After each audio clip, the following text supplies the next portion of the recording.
This is Tech Unmuted, the podcast of modern collaboration, where we tell the stories of how collaboration tools enable businesses to be more efficient and connected. With your hosts, George Shainstein and Santi Cuellar. Welcome to Tech Unmuted.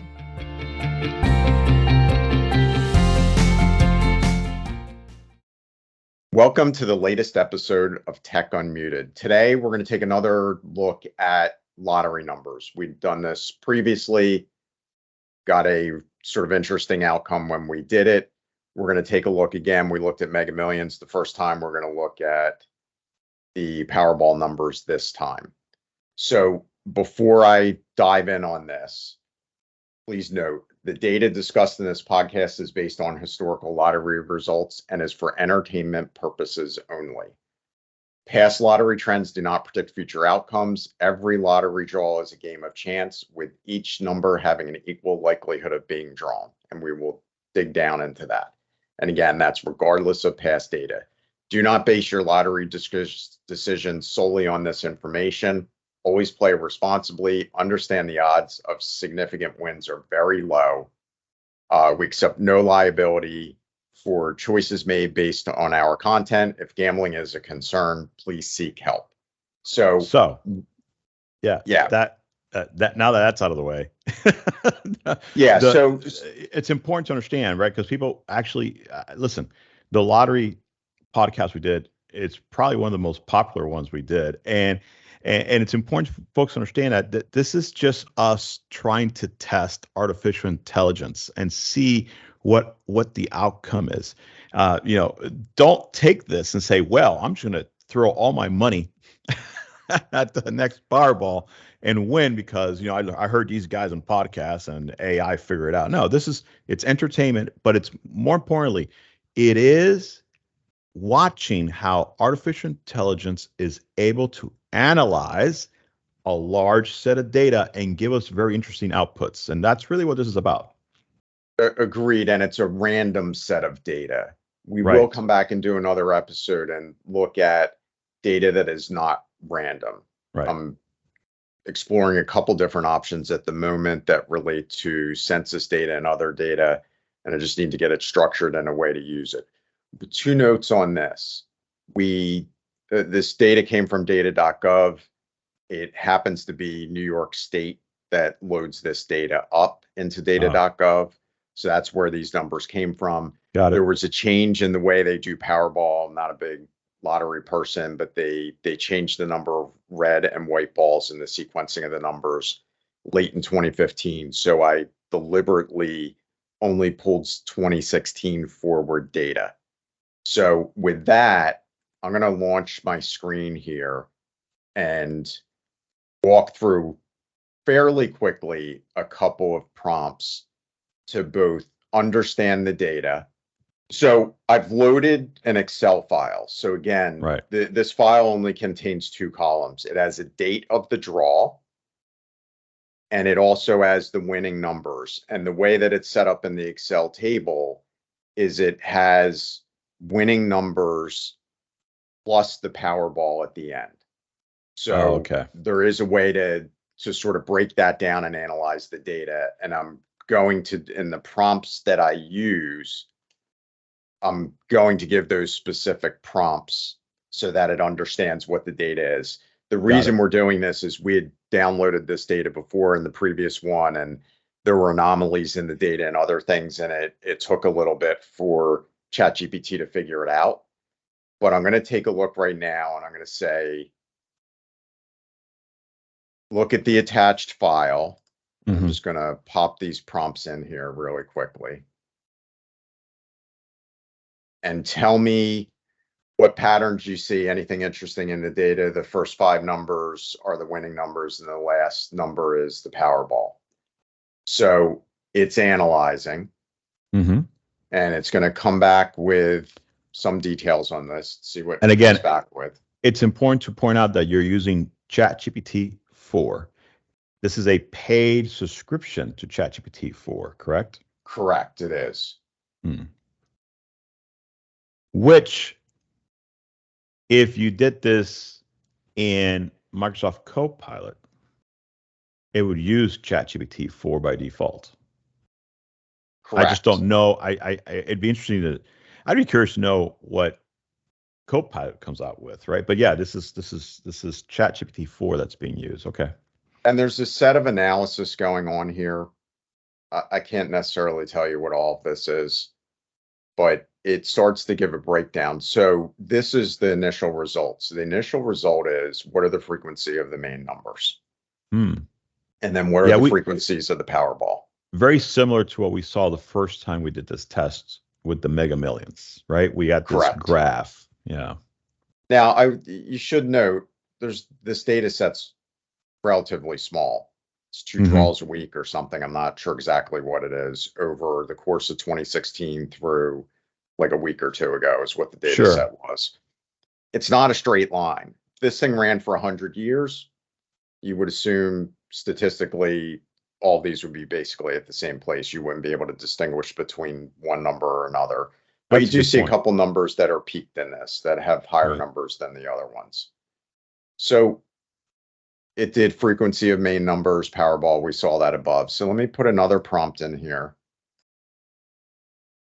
So it's nice because it gives you the frequency in a graph format. Then it gives you a short narrative for each one. It's almost like explaining the pattern that you're seeing in the graph, which is really good. Correct. And you could have done this right by looking at it, but I'm going to say, what are the top 5 regular numbers, not the Powerball, that appear most often? What pairs are used most often? And the only reason I put that in is the last time we did this, without prompting, it identified pairs, and there were a bunch of pairs that I remember had occurred more often. But again, keep in mind random data. So some future point, we're going to look at like census data or something else that should not be random, right? There should be clear trending in it. Yes, that would be good. Yes, I agree. That would be okay. So there was an error analyzing. So an error analyzing. So let's see. It might catch it itself. So it caught it itself. It's going to go back, and it's going to now look to analyze it in a different way. This is interesting. Let's read what it said. So the folks who are listening. So it said that there was an error analyzing, and it gave us an explanation as to what the error is. Here's what it says. It seems I missed importing. Can you scroll back up so I can read that? Because I think it's important to see that. It seems I missed importing a necessary function for generating combinations. Let me correct that and proceed with the analysis again. So the AI read your prompt, started analyzing, realized that it didn't have the right, I guess, function. So it's telling you that it's going to reanalyze it using additional resources. And I've never seen that before. And what typically happened in the past when you got a failure like this, it would fail. You could try to regenerate it, and it typically would continue to fail. So yeah, this is new. Correct. Yeah. So it did the 5 most frequent numbers, which are down here. It did the pairs, which it also charted. Hasn't really given us any other significant insights, but and it gave you a graph, right? A simple graph, a visual that you can also that correlates with the narrative it just gave you. Listen, this is all fascinating. I'm actually more fascinated by the fact that it made an error, caught itself making error, auto-corrected, told you what it did, and then reanalyzed it. I've never seen neither ChatGPT or Copilot do that. This is something. This behavior's new to me. I've never seen this. You're right. Usually it just errors out and moves on. But here, this is corrective action. I'm going to start the next prompt and I'll let it go, which is based on trends. What are the most likely numbers to occur? So this is sort of asking what are the likely numbers, and we'll see whether it answers it or not. On that piece, there's a couple things to keep in mind when you're entering data and you're going to use ChatGPT to analyze it. This has 2 columns. I mentioned it earlier. There's no comma separation in the numbers in the table. So they literally go like 15 space 11 space 36 space something. So it's able to go in and analyze that. If you were to try to do this with pivot tables or something else in a spreadsheet, I think you could probably get to the outcome, but you would have to break those fields out and then It's somehow more do some work. kind of calculations. Yeah, it would be Well, would be very challenging. This is another productivity hack. But listen, something happened while you were speaking. Scroll back up. Yep. Let's look at your prompt that you just entered. So the prompt was, based on past trends, what are the most likely numbers to occur in the future? And look what it did. It sounds very similar to your notification at the beginning of this podcast, right? Your disclaimer. It Yep. gave you a disclaimer. It said predicting future lottery numbers based on past trends is a common desire, but it's important to understand that lotteries, like Powerball, are designed to be random. And so it just goes on and on to talk about, hey, I'm going to do this, but know that it's a game of chance, right? And so, okay. And sort of got a little annoyed with me almost here. It's like, I already identified the top 5 numbers. Yeah, it's interesting. It has an attitude. Yeah. I never seen this before. I'm seeing a different behavior from ChatGPT 4. I mean, just today alone. One, auto-correcting itself, and 2, kind of snapping back at you saying, I already did this. Why are you asking this information again? All right, this is interesting. Listen, I'm more fascinated by the response than anything else, right?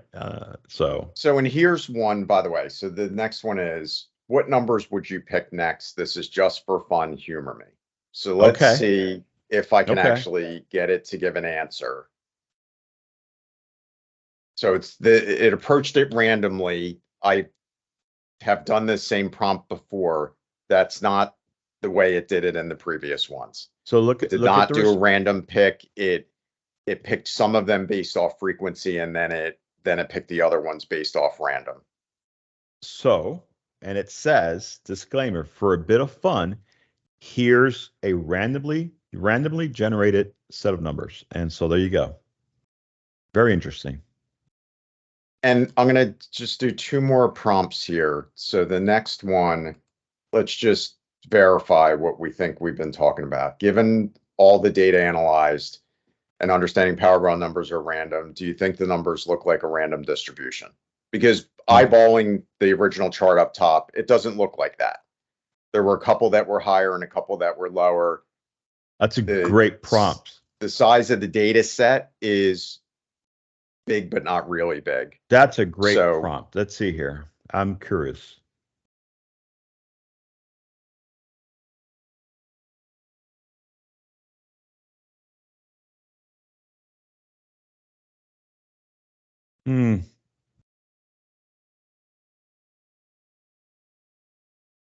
It's a lengthy narrative, but it's a lengthy narrative. And when I tested this previously, it actually gave a deliberate answer and said that the distribution was random. And today it chose not to. But it gave us 2 summaries at the top. What were the 2 summaries? It summarized into 2 things.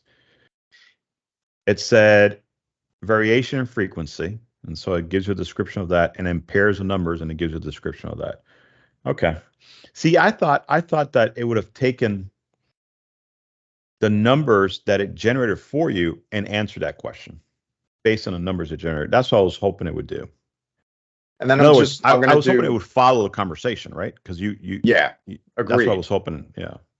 So I'm going to do one final prompt. So I'm going to say, can you create a high resolution widescreen image to be used for a podcast thumbnail on YouTube that represents this chat session and that uses bright colors with a hint of technology? Interesting. So this may in fact be the image we use. We'll have to take a look and see if we like it. That would be fun, actually. So it's creating the image.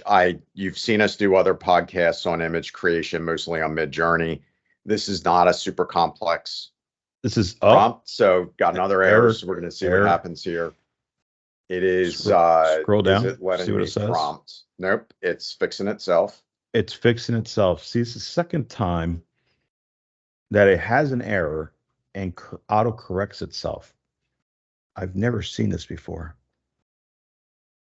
And by the way, this is now Dolly, right? So DALL-E is the OpenAI image creator, whereas ChatGPT is the generating text. Oh, look. Oh, what a great image. Yeah. Look at this image. This is great. So then it gives you a read back on what it did. It did some different things, right? It said it made it vibrant and eye-catching design and modified like some it. other things in the original request. But yeah, it's pretty interesting. That's great. So I think we've generated the thumbnail for this podcast. Listen, I'll tell you what I really took away from this podcast today was the behavior of ChatGPT 4 has changed. And I can't quite put my finger on what exactly changed, but there's things that I saw today that I've never seen before. The autocorrecting, definitely one, but then it snapped back at you. Like it had a little bit of a condescending talk back attitude, like saying, I already did this. Why are you having me do this again? I haven't seen that before. And that's interesting because it's behavior almost. It's really weird. It is apologetic sometimes as well. If you say, I asked you for this and you didn't give it to me, and it will respond back typically like, I'm sorry, I missed that. Here's the data analyzed. But that most often when that happens, and this goes back to how you use prompt engineering with any LLM, right? You often get caught in a loop. There is something you're trying to correct and you were unable to correct it. If I went back on that image we just showed, it had what looked like a timestamp in the upper left-hand corner. If I tried to take that timestamp off, it's unlikely I could get it to be removed. It would start an iteration of things that even exaggerated it more, and it had a little error in it. The first three numbers look correct. The last one was not really a number. I don't know what it was, right? Right. So there's that piece you need to understand. Yeah, you need to understand about prompt engineering, and you in that case, you usually have to just start over, do a much more complex prompt up front, and that full prompt will likely get you the outcome that you're after. Well, it's a good thing you brought that up, because we do have a podcast where we talk about some best practices for structuring a prompt. And so if you're listening to this podcast, and we've done a lot of podcasts around prompts lately, but specifically we're going to talk about how to structure, just some best practice, how to structure a prompt so you can get the best results. So look for that one.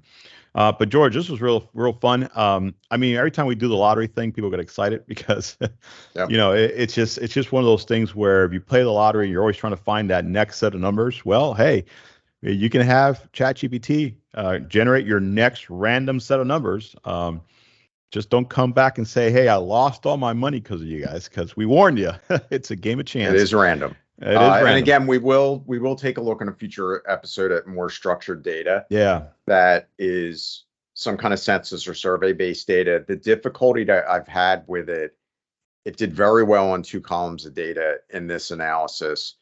But when you put tables or multiple columns in place and it needs to cross-analyze, it has a much harder time. Interesting. What I'm trying to do is structure it purely as columns in a spreadsheet, columns and rows. And I think it'll be better at analyzing that. But one of the data sets I downloaded was government data on, it was housing data in certain markets. Right. And it was table after table after table. It could not figure it out. It failed. It went back similar to what we saw today and tried 2 or 3 different things, and then it gave up. Interesting. I love when we do this because we're putting AI to the test, and folks don't get a chance to see this. Everybody talks about how great of a productivity tool AI is, which it is, but it's also good to see how it reaches these conclusions, and not only that, how we can push it and maybe get failures, because if we can understand where some of these failures are coming from, that helps increase productivity, because now you know how to get around it. So I love when we do this. Anyway, I think we got to bring this podcast to an end. Folks, this is a good opportunity to subscribe right now to Tech Unmuted on your favorite podcast platform, and even on YouTube. And until next time, remember this: stay curious, stay connected. Visit fusionconnect.com/techunmuted for show notes and more episodes. Thanks for listening.